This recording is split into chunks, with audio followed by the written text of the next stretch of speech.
Buenas tardes. Hoy es 20 de junio del año 2024.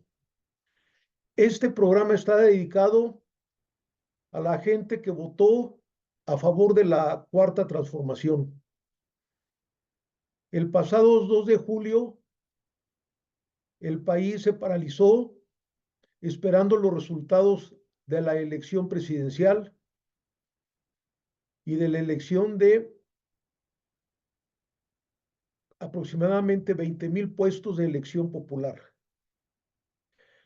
Bueno, pues de hecho, los actores Los actores de este juego electoral fueron básicamente tres. Tres partidos fueron los actores. Los demás son irrelevantes, son muy pequeños, no tiene caso detenerse en analizar estas cosas. Básicamente son tres, que es el PRI, el PAN y Morena. Bueno, primeramente haremos un repaso muy rápidamente. El PRI nace el 4 de marzo de 1929. Hoy tiene 95 años de edad. El PAN nace el 16 de septiembre de 1939 y tiene actualmente 85 años de edad. Morena se registra el 9 de julio del año 2014. Quiere decir que hasta hoy este pequeño tiene 10 años de edad. Bueno, pues de paso mencionaremos, aunque no sea un actor principal, pero diremos que el PRD nace el 5 de mayo de 1984 y actualmente tenía, mejor dicho, 35 años. Bien, vamos a hacer una analogía entre estos partidos como si fueran tres personas, son tres personajes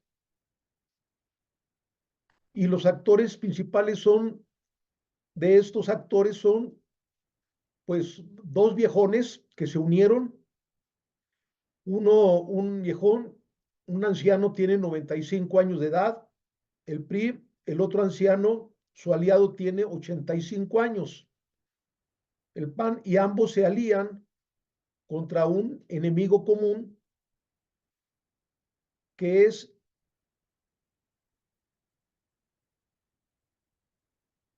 un joven, un chiquitín de 10 años, solamente de 10 años de edad. Bueno, pero llega un joven inesperadamente llega, o mejor dicho, lo seducen. Estos dos viejos seducen a un joven de escasamente 35 años de edad, que es el PRD, lo seducen para que sea su aliado, y pues caen en las garras de la seducción y se une a ellos.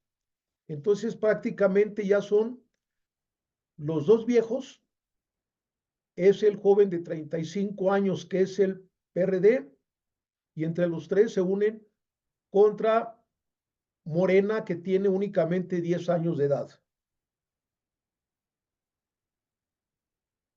Bueno, pues bien, el pasado 2 de junio sucedió exactamente lo que afirmaba Lorenzo Córdoba Vianello, en que en un sistema democrático el pueblo califica a los gobernantes y les da en las votaciones, les da un castigo o un premio según haya sido su actuación. Bueno, pues se ve claramente que, como dice Lorenzo Córdoba, efectivamente hubo un castigo para dos partidos. El viejo PRI de 95 años y el otro anciano del PAN que tiene 85 años. El pueblo los castiga con su voto, pierden las elecciones ¿Por qué? Porque fueron repudiados por el pueblo por haber engañado durante tantos años a la población de que ellos tenían una rivalidad, de que tenían ideologías diferentes. Mucha gente cayó en el engaño, mucha gente luchó al lado de uno o del otro y pues, perdieron décadas de su vida en balde. Realmente el pueblo se dio cuenta que aunque aparentemente estaban en discordia, ellos tenían un amaciato entre los dos en lo oscurito, fíjense nada más, en lo oscurito, porque ellos siempre se unieron para las reformas electorales que necesitaban las 2/3 partes del Congreso, entre ellos dos la juntaban y aprobaron reformas constitucionales que fueron muy dañinas para el país. Después vamos a analizar en qué consistieron estas reformas. Entonces, bueno, pues estos dos fueron castigados. Por el pueblo no tuvo ninguna compasión y castigó también a este joven que se unió a ellos, este joven PRD de 35 años, que afanosamente se unió con ellos y tuvo un castigo descomunal con ellos. Realmente el pueblo pues mató políticamente a este joven de 35 años, que es el PRD. Hace pocos, hace pocos días fuimos testigos de cómo se llevó a cabo el entierro. Enterraron a este partido, el pueblo lo enterró, lo castigó con la pena capital. Ahora sí que le pasó lo mismo que a los que traicionan, porque el PRD traicionó sus propios ideales y se pasó al lado contrario de sus enemigos, se pasó del lado de los partidos conservadores, del lado de los partidos neoliberales, del lado del capitalismo. Y el pueblo pues prácticamente los fusiló políticamente, les pasó como aquellos que los fusilaron en el Cerro de las Campanas, ¿verdad? Pues tristemente tuvieron el mismo final. Pues bien, este chiquitín de solo 10 años y que fue bautizado por ellos mismos con el alias, a este chiquitín de 10 años lo bautizaron como alias el Morenaco, si le decían sus rivales. Desde el día que nació hasta el día de hoy, que pasaron 10 años, después de que este niño nació sin nada, en 10 años, escasamente 10 años, algo increíble, les arrebató 24 estados,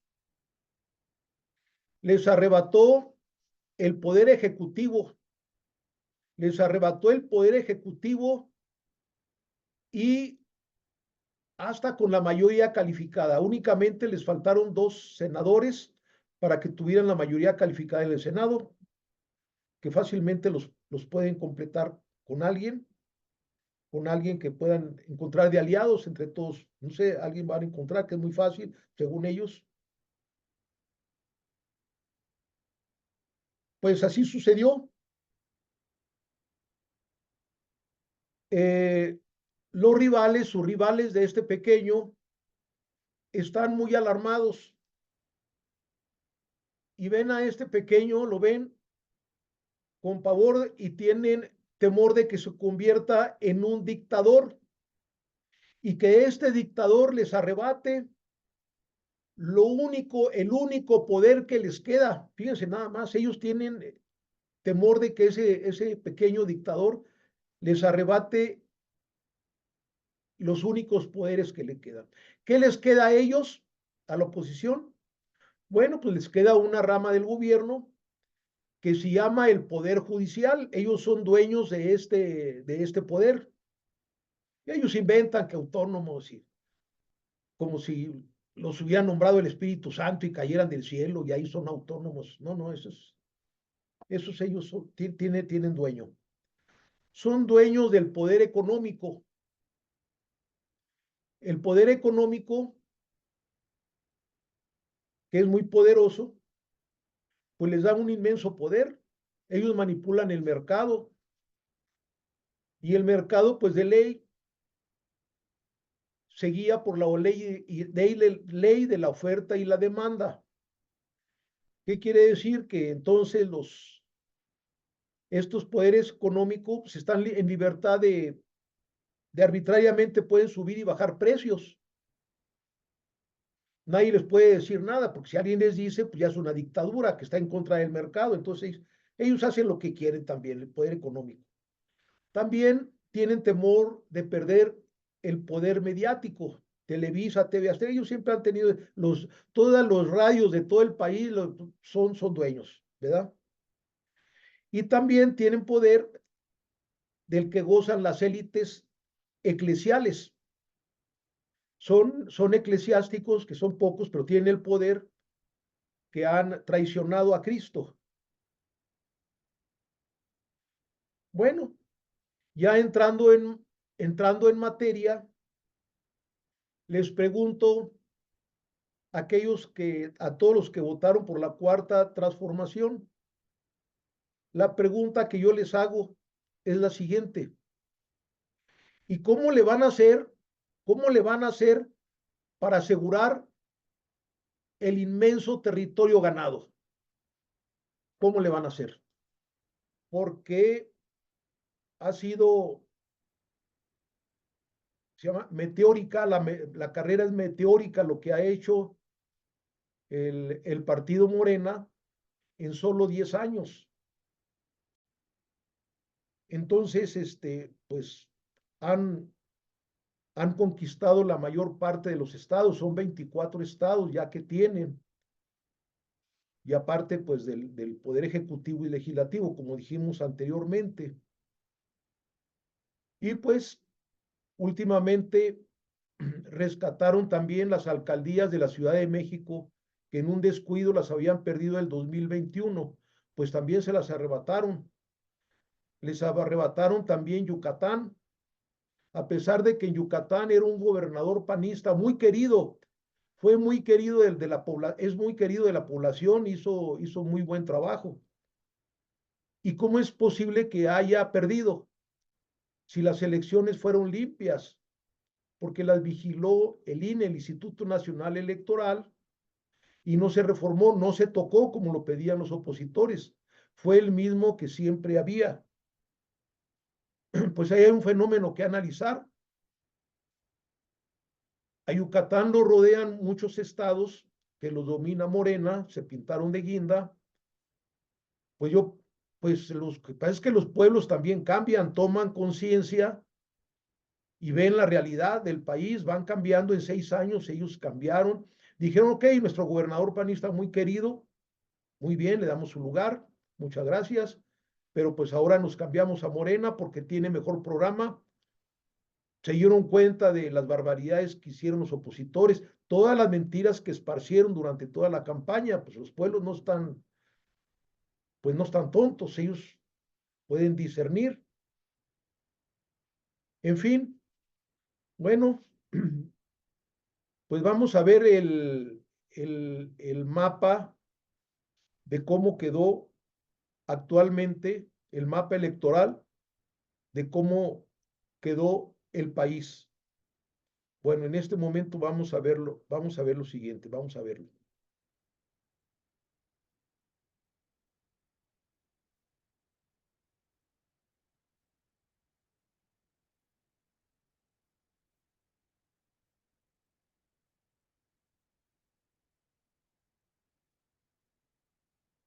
Bueno, pues aquí vemos cómo quedó el mapa electoral. Voy a hacerme a un lado para que puedan ver. Voy a hacerme a un ladito por acá. Me alejo de la cámara.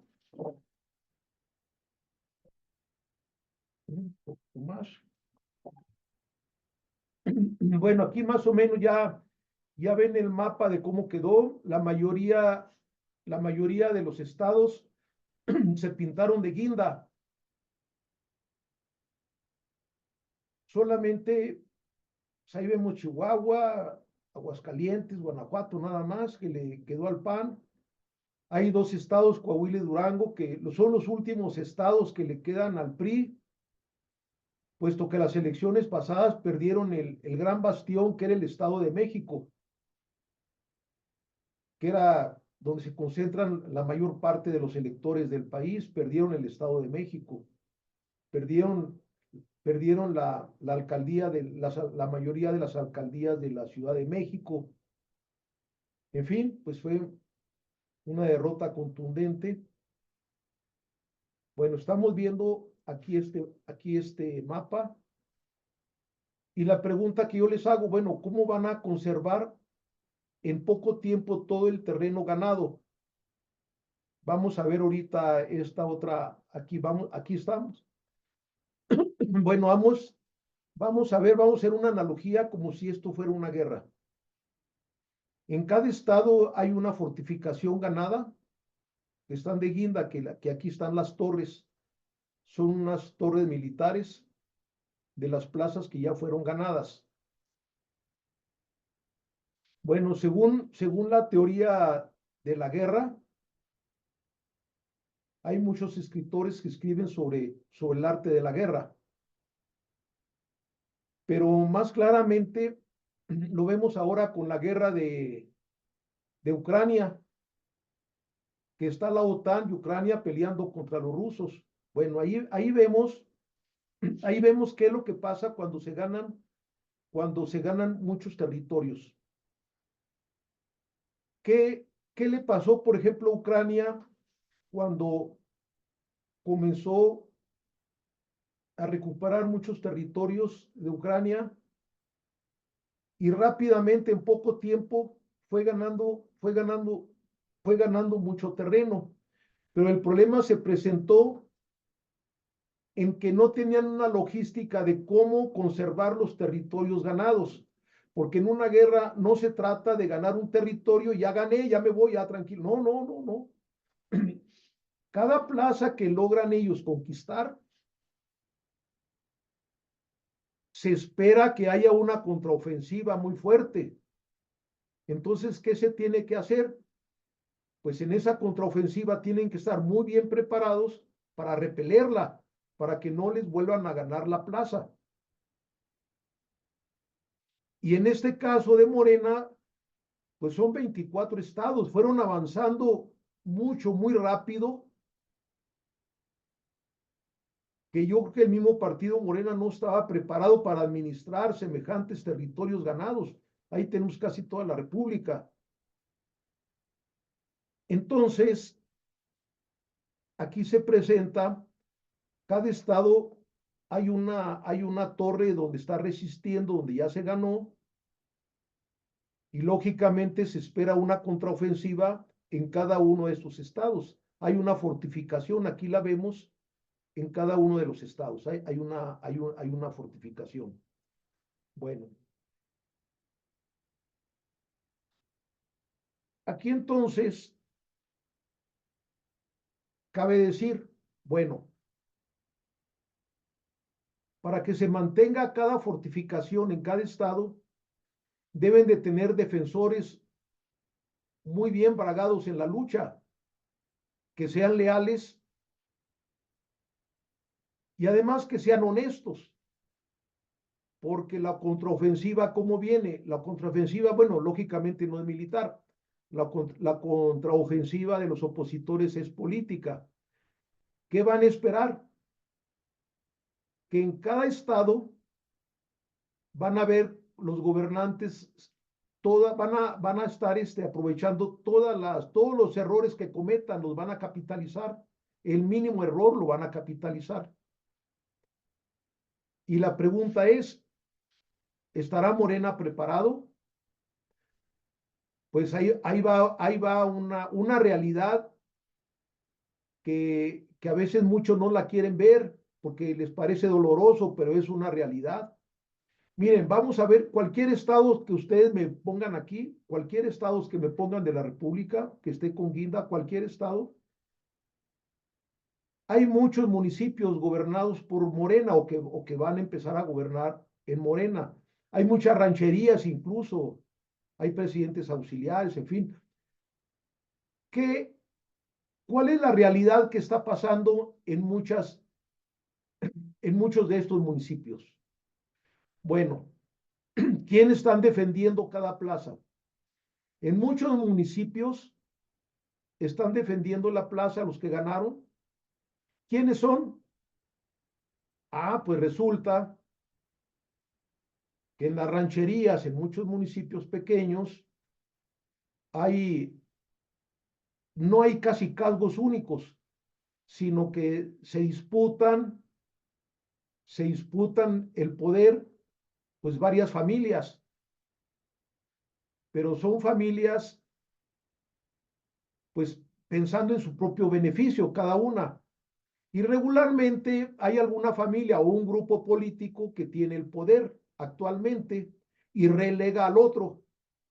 Pero resulta que el otro grupo relegado, pues también son cortados por la misma tijera, realmente son mañosones, no son idealistas, no son activistas sociales. ¿Qué es lo que está sucediendo en muchos municipios? Que muchos de estos, pues yo le llamo pequeños grupos de mañosones, le llamo de poca envergadura. ¿Por qué les llamo de poca envergadura? Porque pues ellos no tienen los alcances que tienen, por ejemplo, pues los senadores que en el pasado se vendieron al país, los corrompieron con dinero, hicieron reformas.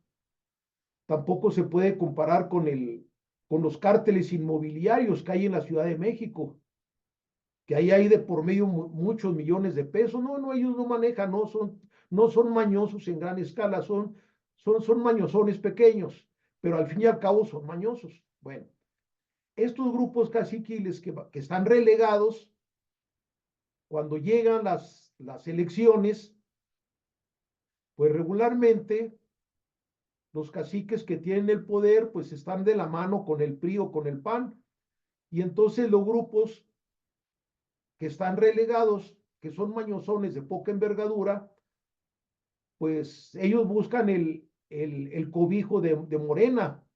Ellos tienen mucha habilidad para colocarse, tienen mucha habilidad de palabra, en fin, pues ellos son así, son muy hábiles, son astutos, y como Morena es un partido, no es clandestino,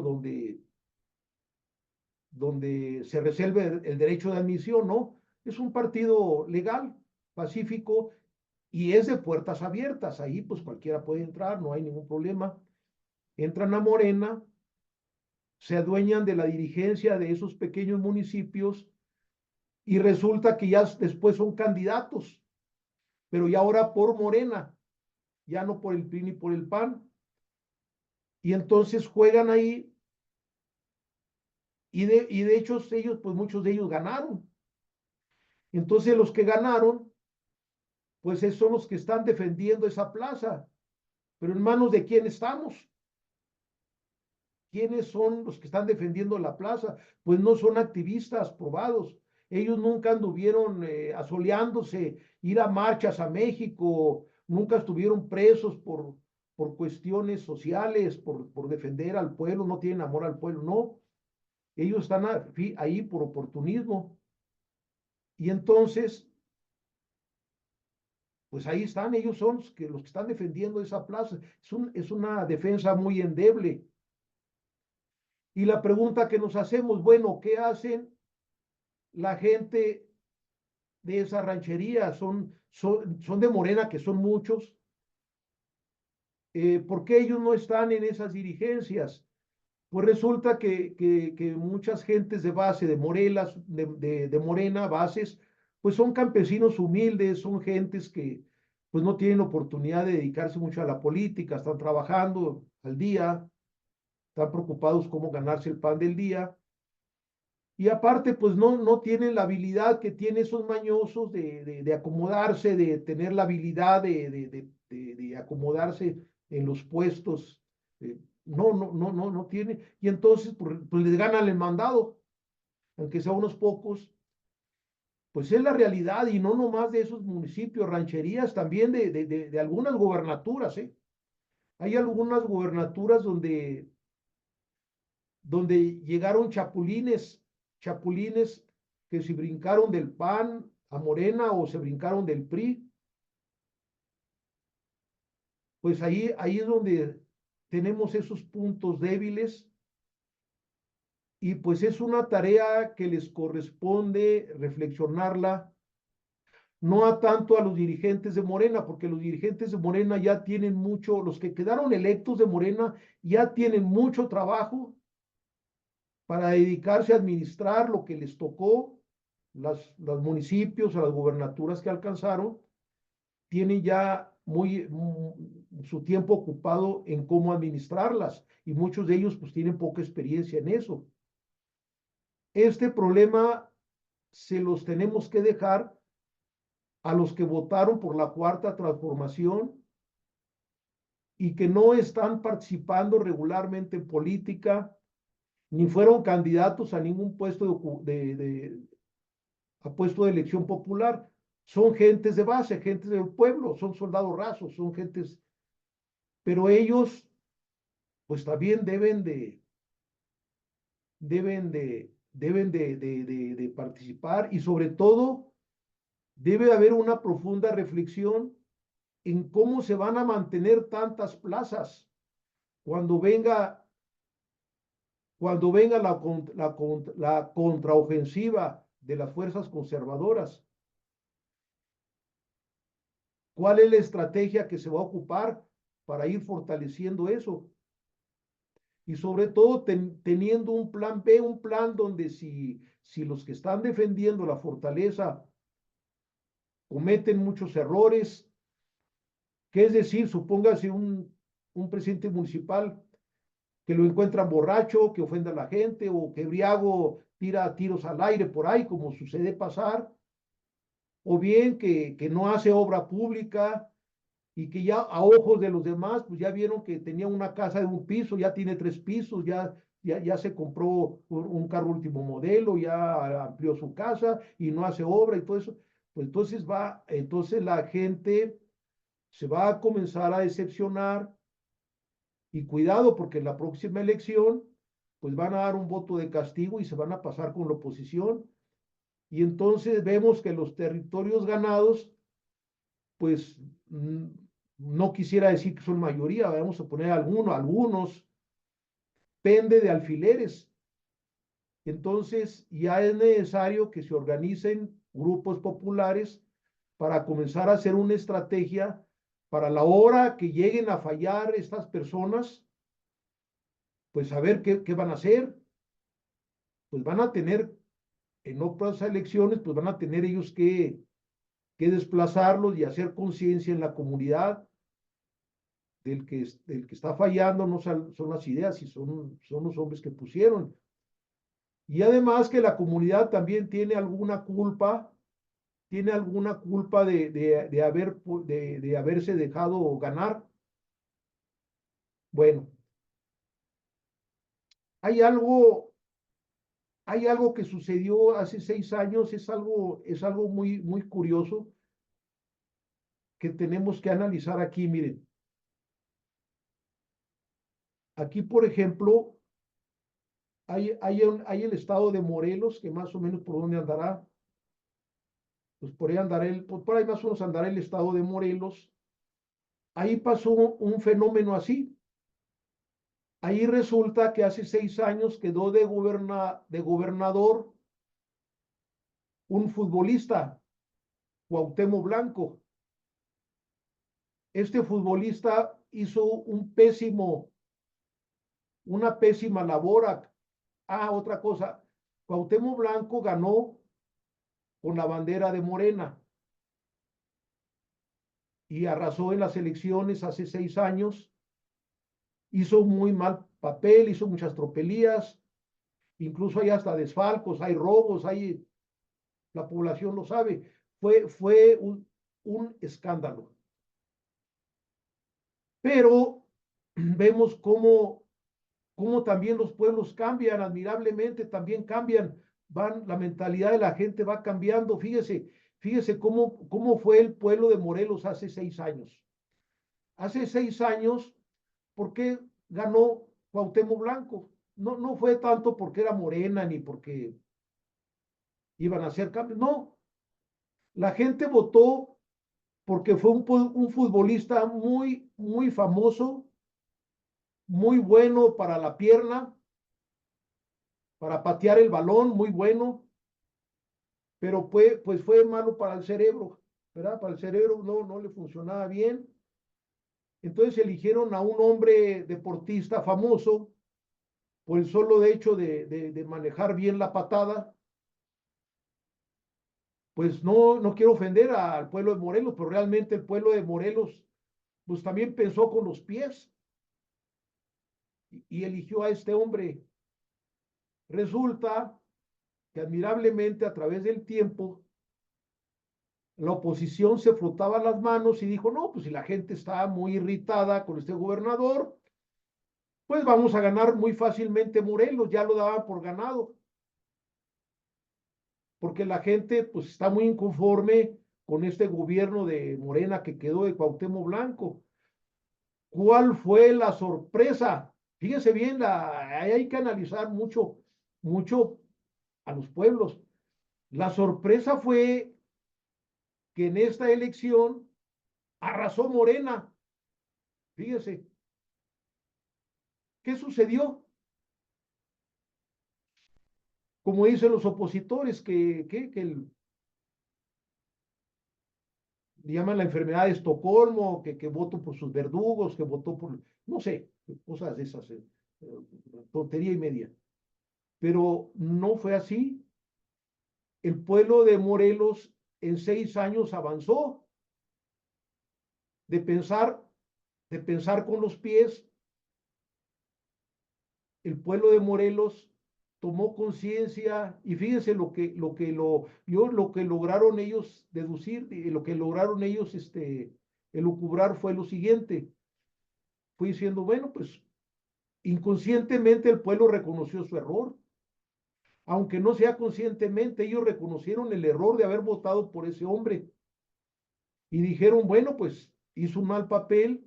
También nosotros como pueblos tenemos la culpa por haber votado por eso, por esa barbaridad. Entonces dijeron ellos, no, bueno, pues no tiene la culpa el partido Morena, tiene la culpa el gobernante. Ellos supieron diferenciar. Dijeron, bueno, pues nosotros nos convence lo que está haciendo Morena, nos convence el proyecto que tiene Nación, y vamos otra vez por Morena, a pesar de que nos traicionó, pues vamos por Morena. Ellos saben ya distinguir entre una cosa y la otra. Algo así mismo pasó en Veracruz también. En Veracruz fue una excelente candidata, Rocío Nale, que hizo muy bien porque ella es una ingeniera donde llevó la obra de Tres Bocas en Tabasco y iba a muy buen ritmo, iba a un ritmo muy bien avanzado, iba muy bien y pues, muy eficiente. Y la oposición, le, pues ellos tienen sus bufetes de investigadores, gastan mucho dinero, investigan con lupa a todos al que ellos quieren, le sacan hasta abajo de las piedras. Y sacaron, bueno, yo no me atrevo a decir que sea verdad o sea mentira, que Rocío Nale, abanderada de Morena, que le habían descubierto muchas casas bonitas, propiedades, cosas así. Entonces, pues sí, pues mucha gente realmente comenzó a recelar de ella, de que era una persona, pues, que tenía una riqueza inexplicable, supuestamente,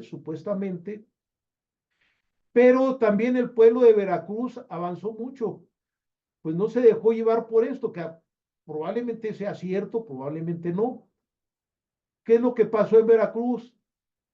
En Veracruz la gente puso en la balanza entre entre Rocío Nale, que era la candidata de Morena, y los famosos Yunes que estaban a favor del PRIAN.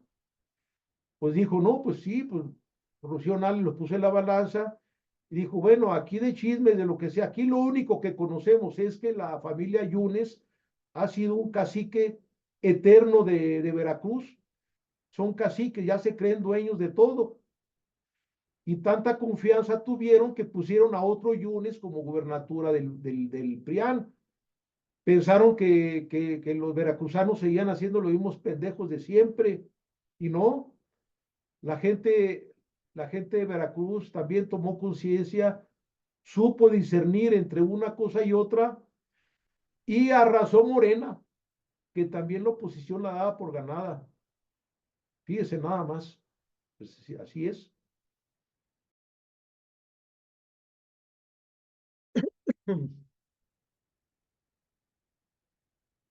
Hace meses sucedió algo inédito en la historia del país. Por primera vez la Suprema Corte de Justicia de la Nación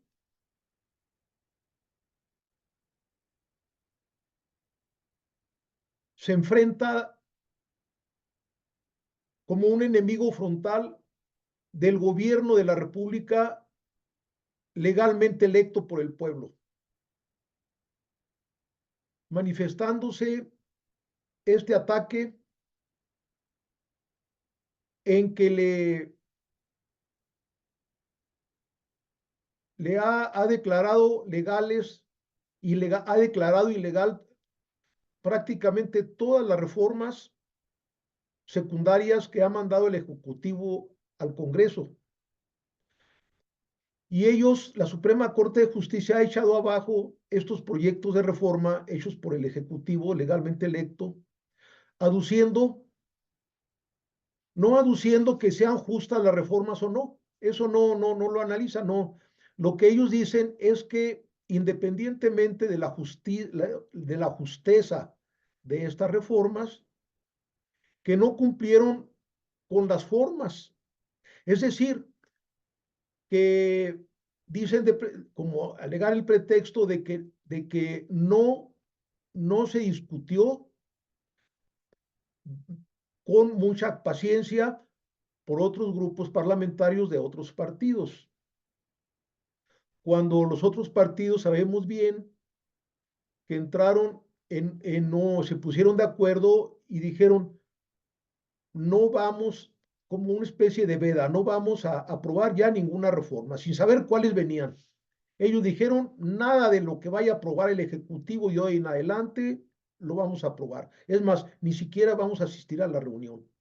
Así se pusieron en ese plan y entonces, pues, el Poder Ejecutivo ejerciendo la mayoría más uno del Congreso en caso de reformas secundarias, legalmente aprobaron la reforma secundaria legalmente, pero el Congreso pues las echó abajo.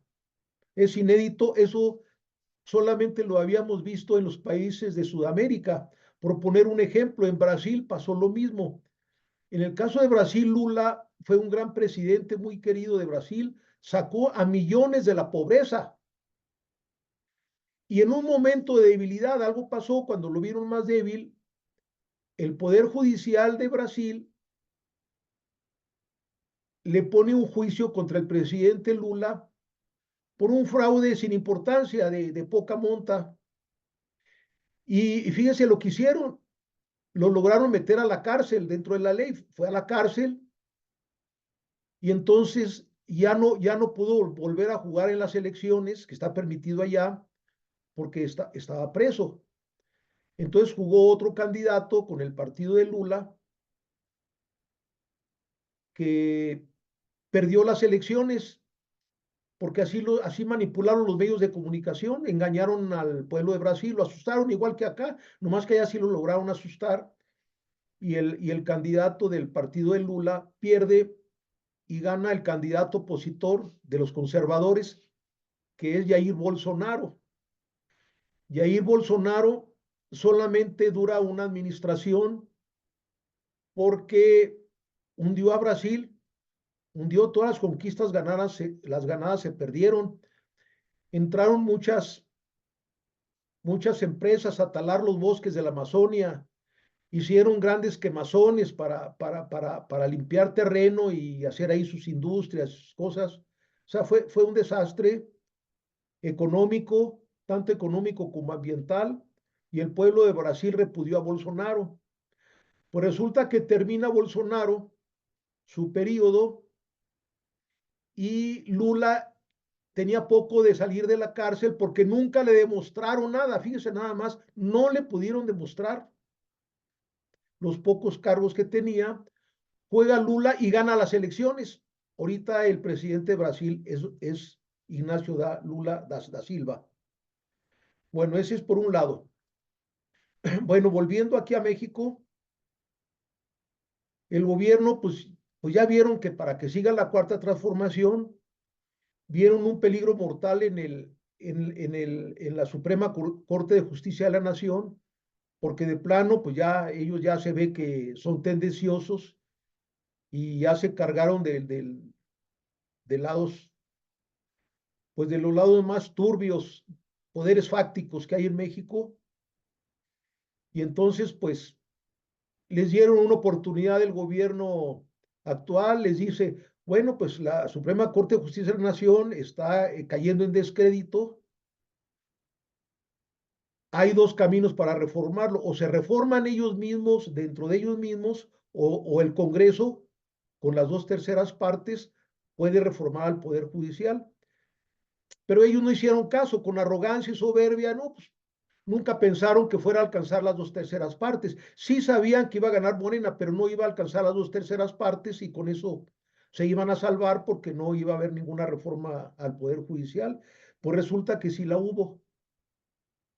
Fue algo también inédito en el país. Entonces, pues ya ahorita, ya Morena y sus aliados,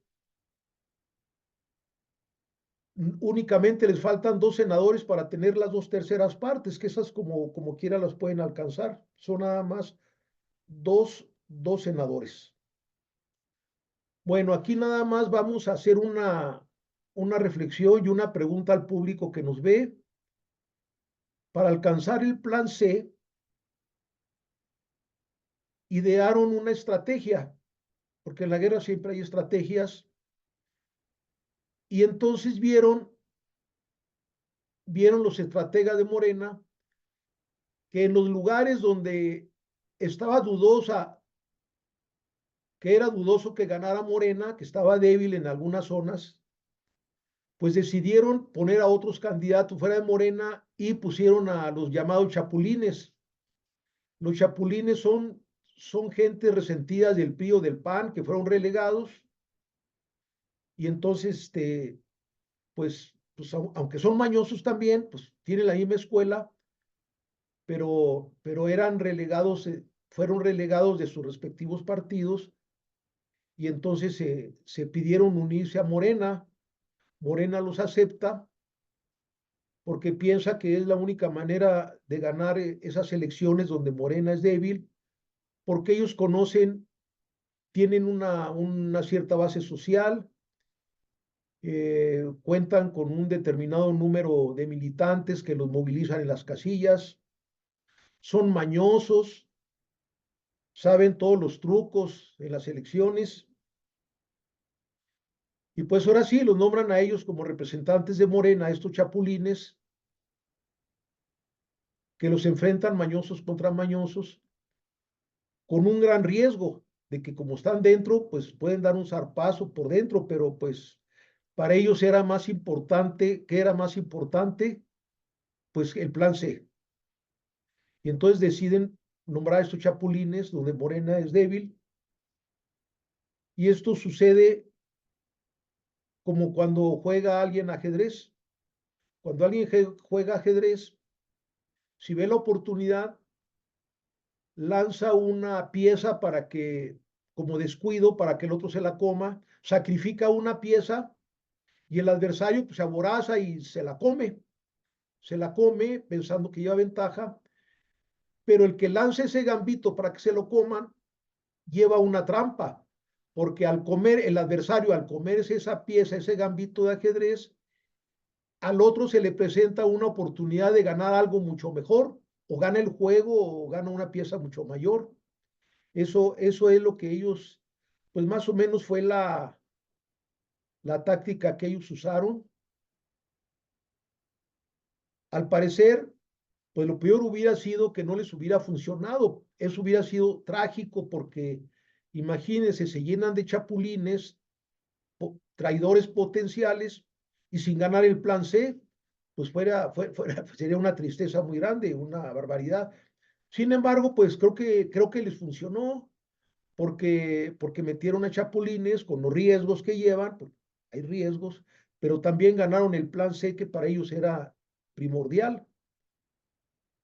Aquí queda una pregunta ante el público que nos está viendo. ¿Realmente esta estrategia de meter chapulines donde Morena era débil para ganar las elecciones era necesaria? Porque aquí entran dos hipótesis. La primera es que sí era necesario esos chapulines, el mal necesario para ganar el plan C. Otra hipótesis era que hubieran puesto como candidatos activistas que estuvieran de corazón, que amaran al pueblo y que estuvieran entregados a la lucha social y que así de esta forma podían garantizar el triunfo. Pero en fin, son dos puntos de vista que los dos puntos de vista sus puntos de sustento muy fuertes. Por eso se llaman hipótesis. Entonces, en el siguiente programa que hagamos, pues vamos a analizar, escríbanme para que manden sus hipótesis y entonces ya hacemos una reflexión para el programa que viene. Bueno, vamos a hacer ahorita un adelanto del programa que viene, tal vez lo haga mañana o pasado, haga la segunda parte de este programa dedicado a los 35 millones que votaron por la cuarta transformación. Vamos a comenzar en la segunda parte. Ahorita ya terminamos la primera, ya terminamos. En la segunda parte vamos a hacer un análisis de lo que sucedió recién terminadas las elecciones del 2 de junio, porque sucedieron en el país casos muy interesantes que se nos presta para una reflexión. También vamos a presentar un extracto de un documental muy interesante, un documental, es un video en donde describen los primeros meses, qué sucedió después del triunfo de la revolución. Cuando Porfirio Díaz firma su renuncia, sucedieron cosas en los primeros meses que tenemos que hacer una reflexión, qué fue lo que pasó y qué lecciones podemos encontrar de ahí. Porque recuerden que la descripción del canal, el objetivo que tenemos es estudiar el pasado. ¿Para qué? Para entender el presente. Y si entendemos el presente, podemos planear el futuro. Por eso es necesario darnos un chapuzón al pasado. Vamos a hacer ese análisis y luego ya enseguida vamos a pasar a ver algunas estrategias de la problemática que planteamos hace un momento.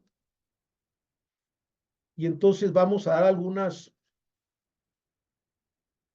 más bien vamos a dar algunas opiniones de cómo nos gustaría que marchara el movimiento y asegurar la debacle, que si no hacemos nada, a cómo va la dinámica de las cosas, vamos derecho a un derrumbe total. Viene un colapso mayúsculo, y incluso hasta hay una implosión hasta dentro del partido. Por eso hay que tener mucho cuidado y prevenir lo que viene. Por eso hay que diseñar el futuro para cómo asegurar esos triunfos que hasta ahorita se han dado. Bien, pues gracias por su atención. Nos vemos hasta el siguiente programa. Hasta luego.